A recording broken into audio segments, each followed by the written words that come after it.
آج ہم ڈسکس کریں گے significance of genetic engineering in agriculture and life stock کے بارے میں، یعنی جینیٹک انجینئرنگ کے فائدے یا ایڈوانٹیجز کیا ہیں ایگریکلچر یا زراعت کی فیلڈ میں، اور جینیٹک انجینئرنگ کی مدد سے جو لائف سٹاک پروڈیوس کیے جاتے ہیں، یعنی جو مال مویشی ہوتے ہیں جیسے کہ کاؤ گوٹس وغیرہ، تو اس کے ایڈوانٹیجز کیا کیا ہیں۔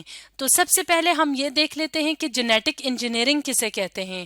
تو جینیٹک انجینئرنگ بایو ٹیکنالوجی کی ایک ٹیکنیک ہے جس میں کہ کیا کیا جاتا ہے، ڈی این اے کو مینیپولیٹ کیا جاتا ہے۔ ڈی این اے کیا ہوتا ہے؟ ہمارا ہیریڈیٹی میٹیریل یا وراثتی مادہ۔ تو جینیٹک انجینئرنگ کی ٹیکنیک میں ڈی این اے کو ڈائریکٹ مینیپولیٹ کیا جاتا ہے، یعنی ڈی این اے کو استعمال کر کے ایک جو آرگنزم ہوتا ہے، چاہے وہ اینیمل ہو، پلانٹ ہو یا مائکرو آرگنزم جیسے بیکٹیریا وغیرہ ہوں، تو ان کے جو کیریکٹرسٹکس ہوتے ہیں ان میں تبدیلیاں لائی جا سکتی ہیں۔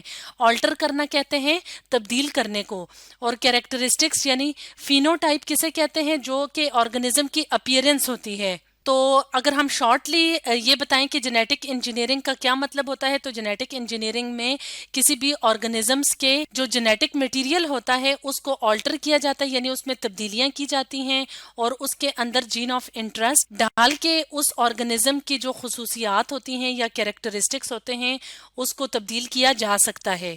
فار ایگزامپل اگر ہم یہاں پہ اپنے سامنے اس امیج کو دیکھیں تو یہاں پہ ہمیں ڈی این اے کا مولیکیول نظر آ رہا ہے۔ ڈی این اے کا مولیکیول یعنی یہ کیا ہے؟ ہمارا جینیٹک مٹیریل۔ جینیٹک انجینئرنگ کی ٹیکنیک میں کیا ہوتا ہے کہ اگر ہم اس ڈی این اے کو استعمال کریں اور اس کے اندر کچھ تبدیلی کر دیں، یعنی جو کچھ جینز آف انٹرسٹ، جینز کیا ہوتی ہیں؟ یونٹ آف ہیریڈیٹی ہوتی ہیں، یعنی یہ ڈی این اے کا پارٹ ہوتی ہیں اور ان کے اوپر امپورٹنٹ انفارمیشنز ہوتی ہیں۔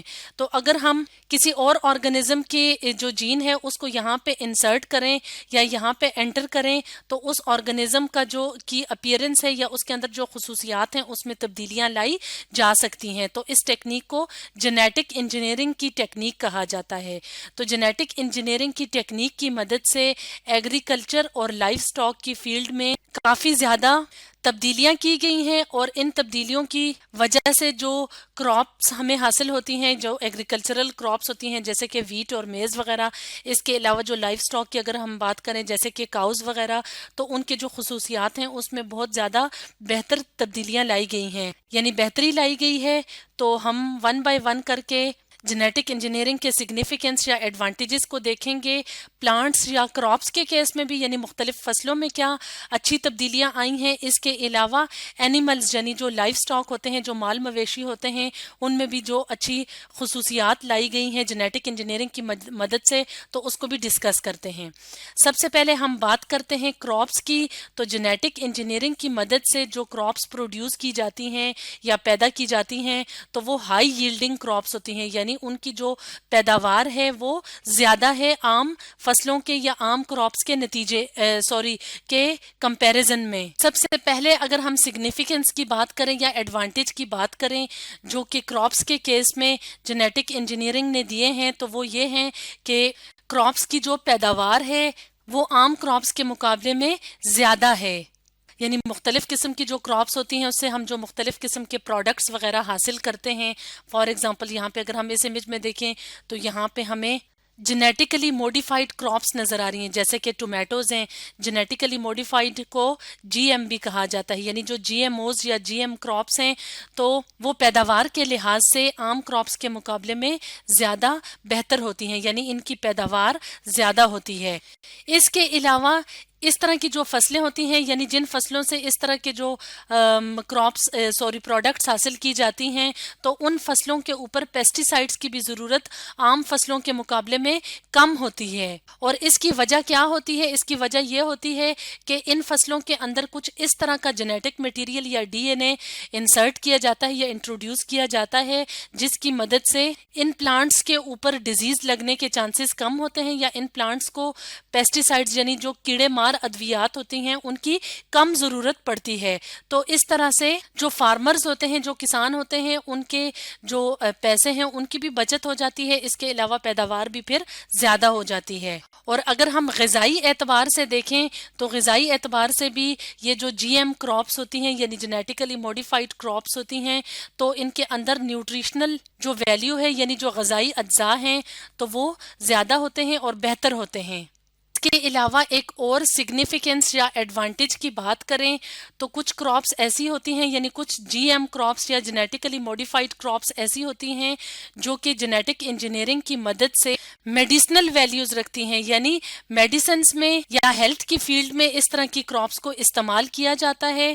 یا اس طرح کی جو کچھ فوڈ کراپس ہوتی ہیں جن کو ڈائریکٹلی ویکسین یا میڈیسن کے طور پہ یا ادویات کے طور پہ استعمال کیا جاتا ہے.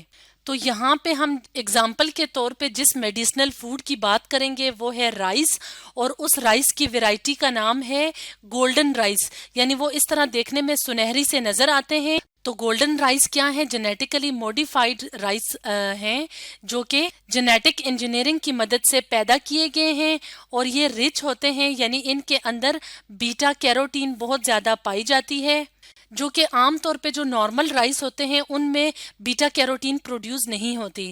اور اگر ہم بات کریں بیٹا کیروٹین کی تو بیٹا کیروٹین ایک ایسا سبسٹانس ہے جو کہ پروڈیوس کرتا ہے وائٹامن اے کو، اور وائٹامن اے ہماری متوازن غذا یا ہماری روزمرہ کی غذا میں ہونا ضروری ہوتا ہے کیونکہ یہ باڈی کے مختلف فنکشنز جیسے کہ ہماری جو بینائی ہے یا ہماری دیکھنے کی جو قوت ہے اس کو زیادہ کرنے میں مدد دیتا ہے. تو اس طرح سے گولڈن رائس جو ہوتے ہیں ایسے پیشنٹس کو دیے جاتے ہیں جن میں وائٹامن اے کی کمی ہوتی ہے.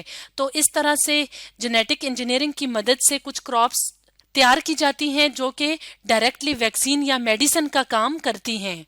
اس کے علاوہ جینیٹیکلی موڈیفائڈ جو کراپس ہوتے ہیں یعنی ہم بات کر رہے ہیں ایگریکلچر کی فیلڈ میں، تو ایگریکلچر کی فیلڈ میں مختلف جو کراپ پلانٹس وغیرہ اگائے جاتے ہیں جیسے ویٹ ہے، میز ہے، رائس ہے، یعنی گندم، مکئی، چاول اور کاٹن وغیرہ. تو جو جی ایم کراپس ہوتی ہیں جو اس طریقے سے جینیٹک انجینئرنگ کی مدد سے پروڈیوس کی جاتی ہیں تو وہ ریزسٹنٹ ہوتی ہیں، یعنی اس طرح کی کراپ میں مختلف قسم کی بیماریوں یا پیسٹس کے خلاف لڑنے کی صلاحیت ہوتی ہے یا مزاحمت کرنے کی صلاحیت ہوتی ہے. پیسٹس کیا ہوتے ہیں؟ ڈیزیز کازنگ اینیملز یا انسیکٹس وغیرہ. تو کیونکہ ان کا جو ہیریڈیٹی میٹیریل ہوتا ہے یا ڈی این اے ہوتا ہے وہ موڈیفائی ہوتا ہے، یعنی ان کے اندر ہم نے اس طرح کی کراپس کے اندر جو جینیٹک انجینئرز ہوتے ہیں انہوں نے جین آف انٹرسٹ ڈالے ہوتے ہیں. تو کچھ جینز ایسی ہوتی ہیں جو کہ مختلف پیسٹس اور ڈیزیزز کے خلاف لڑنے کی صلاحیت رکھتی ہیں. تو اس طرح سے یہ تو تھے جینیٹک انجینئرنگ کے کچھ سگنیفیکنس یا فائدے جو کہ ہمیں ایگریکلچر کی فیلڈ میں ملتے ہیں. تو اب ہم بات کرتے ہیں یعنی ہم نے یہاں پہ ڈسکس کیا کراپس کے بارے میں. تو اب ہم بات کرتے ہیں ایگریکلچر کی ایک اور سب فیلڈ جسے لائف سٹاک کہا جاتا ہے، یعنی جو مال مویشی پالے جاتے ہیں فوڈ پرپز کے لیے، یعنی گوشت اور دودھ کے لیے، اور اس کے علاوہ ان کی سکن کو بھی استعمال کیا جاتا ہے مختلف پروڈکٹس بنانے کے لیے. تو اگر ہم لائف سٹاک کی بات کریں کہ جینیٹک انجینئرنگ کی وجہ سے لائف سٹاک کو کیسے امپروو کیا جاتا ہے، بہتر بنایا جاتا ہے، تو اس کے بارے میں بھی ہم ڈسکس کر لیتے ہیں. تو اب ہم بات کریں گے لائف سٹاک کی، یعنی جو ہائی ہیلڈنگ اینیملز ہوتے ہیں جو جینیٹک انجینئرنگ کی مدد سے پروڈیوس کیے جاتے ہیں، تو ان کے فائدے کیا کیا ہوتے ہیں. تو یہاں پہ ہم اپنے سامنے اس ڈایاگرام کو بھی لے آتے ہیں. اس ڈایاگرام میں ہمیں جینیٹیکلی موڈیفائڈ اینیمل نظر آ رہا ہے، یعنی کاؤ نظر آ رہی ہے جو کہ جی ایم ہے، یعنی جینیٹیکلی موڈیفائڈ آرگنزم ہے. تو اس طرح کے جو اینیملز ہوتے ہیں یعنی جینیٹیکلی انجینئرڈ اینیملز، یا ہم یہ کہہ سکتے ہیں کہ جینیٹیکلی موڈیفائڈ اینیملز ہوتے ہیں. جی ای کا مطلب ہوتا ہے جینیٹیکلی انجینئرڈ اینیملز. تو وہ کیا ہوتے ہیں؟ وہ ریزسٹنٹ ہوتے ہیں، یعنی ان کے اندر مختلف قسم کی بیماریوں کے لڑنے کے لیے مختلف قسم کی بیماریوں کے خلاف لڑنے کی صلاحیت ہوتی ہے. اس کے علاوہ مختلف قسم کے پیراسائٹس جو ہوتے ہیں یعنی جو ڈیزیز کازنگ آرگنزمز ہوتے ہیں تو ان کے خلاف لڑنے کی یا مزاحمت کرنے کی صلاحیت بھی اس طرح کے جی ای اینیملز یا جینیٹیکلی موڈیفائڈ اینیملز میں ہوتی ہے۔ اس کے علاوہ عام اینیملز کے مقابلے میں اس طرح کا جو لائف سٹاک ہوتا ہے، یعنی جو مال مویشی جن کو پالا جاتا ہے ملک اور میٹ کے لیے، یعنی دودھ اور گوشت کے لیے، تو ان کے اندر جو ملک اور میٹ کی پروڈکشن ہے، یعنی جو پیداوار ہے، وہ بہت زیادہ ہوتی ہے عام اینیملز کے مقابلے میں۔ تو اس طرح سے جینیٹک انجینئرنگ کی مدد سے جو اینیملز پروڈیوس کیے جاتے ہیں تو ان کا جو پروڈکشن ٹائم ہوتا ہے تو وہ عام جو اینیملز ہوتے ہیں ان کے مقابلے میں شارٹ ہوتا ہے، یعنی تھوڑا ہوتا ہے، یعنی تھوڑے وقت میں ان اینیملز کو پروڈیوس کروایا جا سکتا ہے۔ اس کے علاوہ اس طرح کے جو اینیملز ہوتے ہیں ان میں ڈیزیز کنٹرول بھی ہوتا ہے، یعنی ڈیزیز یا بیماری ہونے کا خدشہ بھی کم ہوتا ہے، جو کہ عام طور پہ جو عام اینیملز ہوتے ہیں، جو کہ ریلیٹڈ اینیملز ہوتے ہیں، ان کو کراس کرنے سے جو بیماریاں وغیرہ پیدا ہونے کا خدشہ ہوتا ہے وہ بھی جینیٹیکلی انجینئرڈ اینیملز میں ان اینیملز کے مقابلے میں کم ہوتا ہے۔ تو اس طرح سے یہ اینیمل نہ صرف پیداوار کے لحاظ سے بہتر ہوتے ہیں بلکہ ان کے اندر مختلف بیماریوں کی لڑنے کی صلاحیت بھی زیادہ ہوتی ہے، یعنی مختلف بیماریوں کے خلاف لڑنے کی ایبلٹی بھی زیادہ ہوتی ہے۔ اس کے علاوہ ایک اور ٹیکنیک ہوتی ہے جو کہ کلوننگ کہلاتی ہے، یعنی بائیو ٹیکنالوجی کی ٹیکنیکس میں سے جینیٹک انجینئرنگ بھی ہے، اس کے علاوہ کلوننگ کی ٹیکنیک بھی ہوتی ہے۔ تو ایک میتھڈ ہوتا ہے جسے ریپروڈکٹیو کلوننگ کہا جاتا ہے، تو اس کی مدد سے مختلف قسم کے کلونڈ اینیملز حاصل کیے جاتے ہیں یا پروڈیوس کیے جاتے ہیں۔ تو کلوننگ کی مدد سے جو آرگنزمز پروڈیوس ہوتے ہیں وہ جینیٹیکلی ایک دوسرے کی کاپی ہوتے ہیں، یعنی سملر ہوتے ہیں۔ اور سب سے پہلے جو کلوننگ کی گئی تھی جس اینیمل کے اوپر، اس کا نام تھا شیپ، اور وہ کون سی شیپ تھی؟ وہ تھی ڈالی شیپ، یعنی جو جینیٹیکلی موڈیفائڈ شیپ بنائی گئی اس کا نام رکھا گیا ڈالی۔ فار ایگزامپل یہاں پہ اگر ہم اس امیج کی مدد سے دیکھیں تو یہاں پہ شیپ کے کلونز دکھائے ہوئے ہیں جو ایگزیکٹلی ایک دوسرے کی کاپی ہیں۔